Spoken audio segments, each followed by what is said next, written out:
pertama kali ini eksklusif nih. Ya, eksklusif. Ini eksklusif. Ini skripsi Jadi, Pak Jokowi. Ini saya potret sendiri. Ini dari mana? Dari UGM? Ini dari UGM. Oke. Ya, dan ini saya foto sendiri. Jadi kita lihat halaman berikutnya. Oke. Enggak, sebentar. Artinya skripsi itu ada ya? Ada. Skripsinya ada. Yang disebut Oke. skripsinya Joko Widodo itu menarik. ada. Ini eksklusif nih ya? Ya, ini eksklusif, belum pernah muncul ya. Oke. Jadi ini ada. Kemudian kalau kita lihat halaman berikutnya, ya itu di situ ini udah lari, tapi nggak apa-apa. Ini lihat, ini ketikan manual. Ini ketikan manual, ketikan dengan mesin ketik manual. Ya, ada nanti halaman pengesahan itu yang dibuat tidak dengan mesin ketik manual. Coba kita Tapi lihat. dengan font yang itu kalau diteliti, font itu jauh mendahului zamannya. Gitu ya. Ini? Nah, ini. Oke. Ini tidak ada di tahun 85 dengan font semacam ini. Ini adalah font kreasi dari Windows yang baru ada di tahun 92. Bahkan tanda tangan Profesor Dr. Insinyur Ahmad Sumitro itu pun dikonfirmasi oleh putrinya Prof. Ahmad Sumitro. Nama bapaknya bukan itu. Nama bapaknya Profesor Dr. Ahmad Sumitro, pakai U. Oke, bukan tidak Soe. pakai O. Oke. Tanda tangannya juga beda. Ya, tanda tangannya beda. Silakan dibaca oleh grafologi. Bakal sehat ini. Loh iya, enggak, ini justru sehat banget ya. Namanya juga Sehat banget, tidak bukan semacam sehat itu. banget. Oke, Jadi kita ada untuk clean. ditampilkan ya. Dan ini Coba kosong. Telah dipertahankan di depan Dewan Penguji. Kok bisa kosong tapi lulus Tampilkan itu full kan ya, Pak, aneh. ya? Tampilkan full. Iya. Terus berikutnya lagi. Jadi ada halaman yang sangat penting, yaitu halaman pengesahan atau halaman pengujian. Nah, ini lucu lagi. Tidak ada di skripsinya Jokowi. Justru ini ditampilkan pada skripsinya orang lain yang ada di situ. Teman-teman bisa lihat yang paling lucu di sini. Dipertahankan di depan Dewan Penguji tesis. Prof, tesis itu S1 atau S2, Prof? Jujur. S2. Ya, Profesor mengatakan tesis itu S2. Tapi sebentar. Juru bicara Jokowi dan juga Ketua Umum Solidaritas Merah Putih, Sylvester Matutina, kembali menjadi lucu-lucuan publik usai kembali emosi saat dialog dalam acara Rakyat Bersuara yang dipandu oleh Aiman Wicaksono. Bahkan, Sylvester sempat dibungkam oleh Roy Suryo dan juga Mustafa Narawardaya. Awalnya, Roy Suryo membeberkan mengenai ijazah Jokowi yang diduga palsu. Roy menerangkan, berdasarkan analisis software, patut diduga ijazah kelulusan Jokowi dari Universitas Gadjah Mada tersebut palsu. Namun, analisis Roy Suryo tersebut dipertanyakan oleh Sylvester, yang saat ini menjabat Komisaris Independen Edifood PT Raja Wali Nusantara Indonesia. Tapi sebagai anak bangsa, saya bilang tadi bahwa miris ya, negara lain sudah sampai ke bulan, ya kan? Mereka udah robotisasi dan sebagainya. Kita masih berkutat dengan hal-hal yang menurut saya remeh-temeh. Menurut saya, ya. Tapi Amerika juga remeh-temeh juga. Harvard versus Trump kan juga. Ya, jadi makanya ini Bang. Jadi kita sekarang ini bagaimana kita menghadapi situasi geopolitik dan ekonomi dunia yang tidak menentu. Dan saya berpikir bahwa come on lah, jangan sampai kita anak-anak bangsa ini diadu domba, ya. Kita perlu mendukung Pak Prabowo dan Mas Gibran, Ya. agar kedepannya bisa sampai 2029 menyelesaikan semua janji-janji kampanye dengan baik, ya. Sylvester mempertanyakan apa bukti adanya pihak yang memalsukan ijazah tersebut. Ia bahkan menyinggung Roy bisa langsung dijerat hukum. Namun, saat pembawa acara Aiman Wicaksono bertanya, apakah Sylvester pernah melihat ijazah UGM Jokowi? Ia hanya bisa menjawab pelan, saya belum lihat. Dalam program tersebut, Sylvester juga sempat diingatkan Aiman agar tidak emosional, serta menjaga tata bahasanya. Patung tadi, kalau berbohong lagi, tambah panjang, sekalipun dia berbohong kecil, dia tambah panjang. Itulah kisah Pinocchio. Oke. Apa kaitannya sama ijazah palsu ini? Itu pertanyaan saya sebenarnya. Saya ceritakan dulu. Ada cerita panjang lebar ini, Maka- kaitannya apa? Sebuah buku namanya The Adventure of Pinocchio menceritakan itu. Lalu seorang profesor Tilmar namanya, itu di McGill University, itu bilang begini, ada orang kedua yang mengidap namanya Pinocchio Effect. Pinocchio Effect. Seandainya ini, ya saya potong dikit. Seandainya Pinocchio itu tidak hanya kalau dia bohong, kalau dia marah hidungnya panjang, Pak Sylvester tadi tambah panjang gitu kan. Itu juga tambah panjang. Tapi ini soal kebohongan. Nah, dia dulu pernah bohong waktu 2019 mengatakan bahwa ada anak umur 11 tahun meninggal, ternyata enggak. Jadi yang Pinocchio ini dia. Enggak apa-apa. Ya kan benar Nah, nggak, Bos? dengerin. Tahun 2019 ya kalau nggak salah. Tapi ya? kampusnya udah nggak ada, kampusnya di Ruko itu ya. Oke. Pasca dulu. Oke. Oke, kita lanjutkan ya. Tapi ijazah saya asli, kampus saya masih ada, nggak ruko kampus saya. Kalau kampusnya ruko, ngaco makanya. Oke ya, saya ceritakan dulu. Jadi seandainya mau konsisten ya, coba yang narasumber itu dicek ijazahnya semua, Oke. perguruan tingginya dicek semua. Terus Pinocchio efek itu, jadi Tidak hanya itu, Sylvester seperti dipermalukan saat Mustafa Nahrawardaya menjelaskan tentang Pinocchio.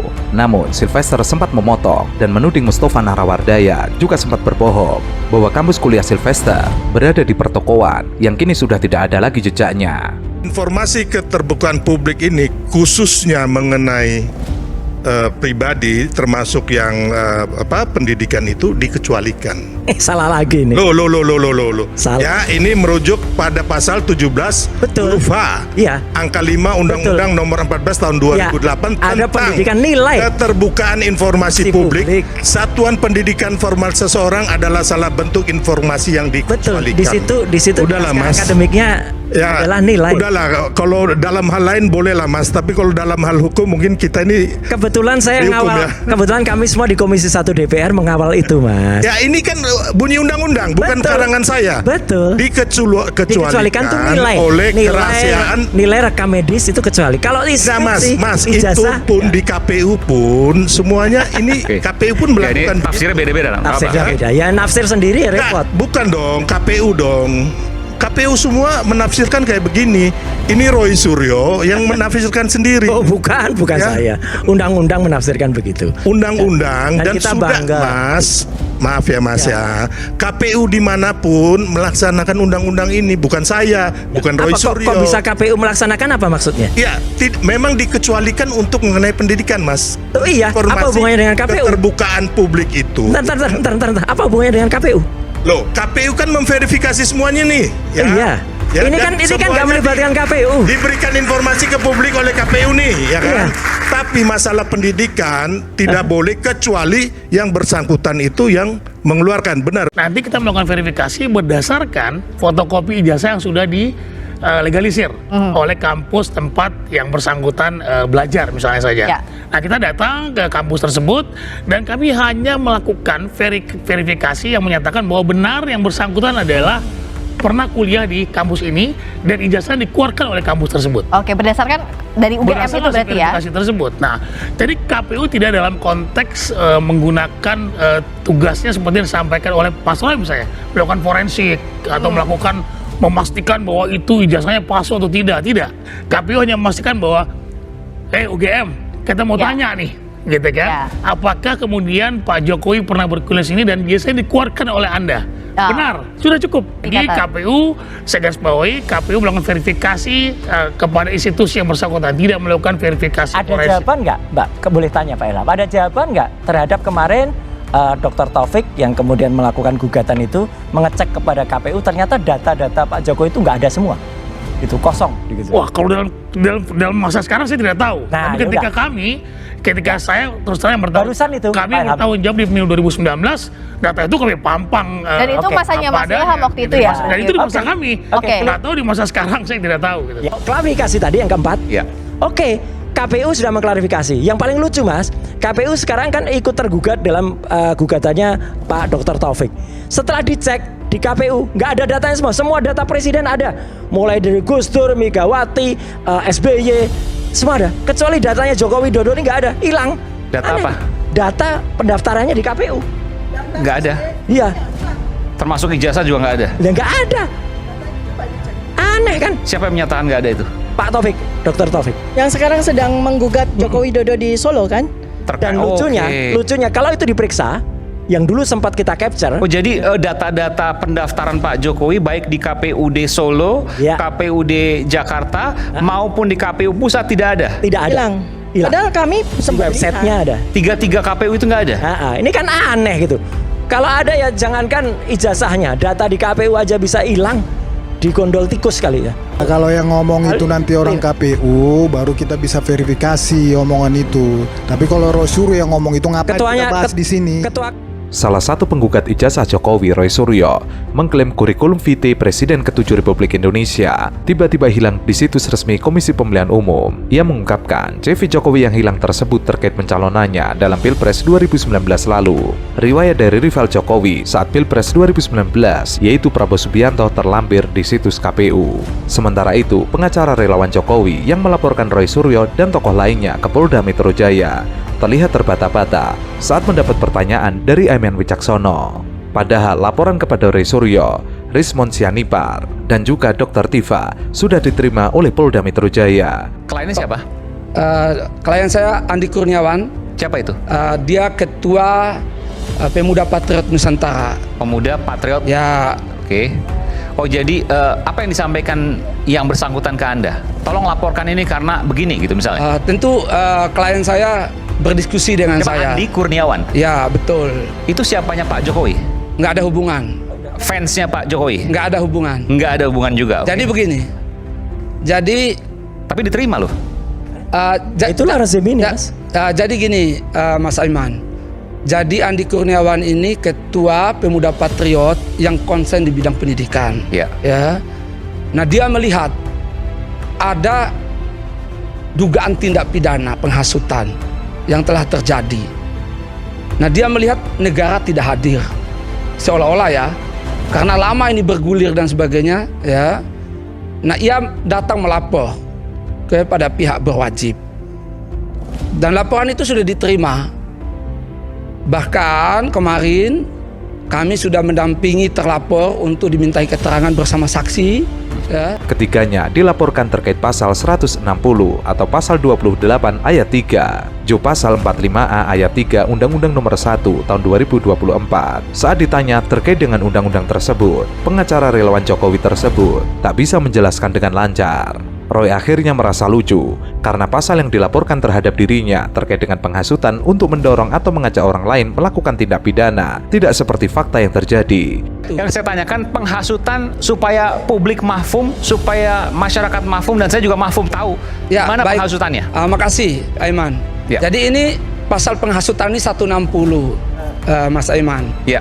Jadi pasal penghasutan ini sudah diterjemahkan secara resmi oleh MK. Ya, lewat putusan nomor 7 garing PU ya, garing 7 Romawi garing 2009. Di mana terjemahan resminya ya, bahwa pasal ini menyangkut delik material. Jadi apa yang telah dilakukan telah sampai ya, telah di misalnya penghasutannya ya, penghasutan yang dilakukan oleh terduga pelaku ini menyebabkan orang ya terhasut ya untuk melakukan tindak pidana. Terhasut kalau berita yang disampaikan atau informasi yang disampaikan palsu, bohong, gitu kan? Ya. Tapi kalau benar kan bukan penghasutan. Penghasutan dalam artian bahwa yang disampaikan kan palsu, berita palsu. Nah, inilah hukum, seninya hukum. Oke. Jadi ada kadang orang ya, saya contoh ya, Mas Aiman ya. Ada orang dihina ya misalnya, lalu dia membunuh orang. Ya. Misalnya kamu kupingnya jelek, memang kupingnya jelek orang itu, kan fakta itu. Ya. Tapi itu kan penghinaan. Tapi dia tidak lantas membunuh orang. Nah begitu juga dengan teman-teman ini. Ya. Itu gimana? Saya nggak ngerti. Nah begitu juga dengan teman-teman ini. Apa maksud saya dalam hal ini? Jadi ketika mereka menggunakan ya keahliannya menemukan ada kelemahan-kelemahan tadi, ada perbedaan-perbedaan tadi, ada keraguan-raguan ya, mengatakan bahwa ijazah ini palsu dan sebagainya misalnya ya itu hendaknya dibawa ya. Oh, tidak boleh disampaikan ke publik? Bisa, tapi jangan menghasut orang lain untuk melakukan tindak pidana. Maksudnya gimana? Boleh disampaikan ke publik tapi tidak menghasut. Bedanya di mana tuh? Ya beda. Jadi kalau misalnya hanya menyampaikan bahwa ijazahnya misalnya palsu misal ya, dalam konteks misalnya A palsu.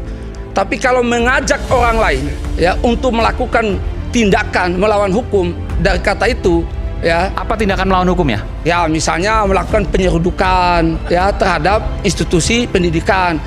Nah misalnya begini Mas Aiman. Penggerudukan terhadap UGM gitu maksudnya? Ya misalnya. Kita akan kembali saat lagi, kita akan dalami nanti selepas jeda. Tetaplah bersama kami di Rakyat Bersuara.